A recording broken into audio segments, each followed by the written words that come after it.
Vous savez, là, il y a dans l'hindouisme, là, on va essayer de faire monter la Kundalini. Puis, au niveau des phénomènes liés au supramental par la fusion, ça passe par en haut, pas par en bas.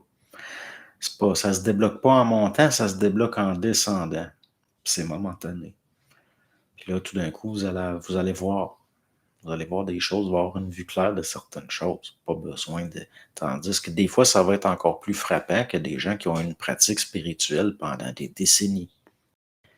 Puis même, ça peut arriver que quelqu'un qui se considère comme étant pas très élevé au niveau de sa conscience va être moins naïf que des gens qui se considèrent comme très élevés au niveau de leur conscience. Il n'y a rien de plus dangereux. C'est pour ça que je ne suis pas d'accord avec l'idée de polariser les gens entre éveillés et endormis. C'est progressif, puis il y a un palier avec un dégradé. Des gens, il y en a à différents niveaux, puis de toutes les sortes. Puis si on se met à se catégoriser comme éveillé, puis après à vouloir catégoriser qui est éveillé, qui est endormi, à mes yeux, c'est dangereux. On s'illusionne. Ça peut être dangereux. C'est comme il y en a dans le supramental qu'ils vont vouloir vendre des consultations à tout prix, comme c'est le seul chemin.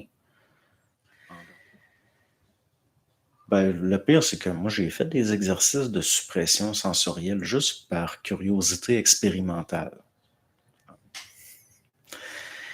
À un moment donné, j'avais un loyer où j'avais une pièce où il n'y avait aucune lumière, que je pouvais me permettre qu'il n'y ait aucune lumière, puis j'avais accroché un miroir dedans.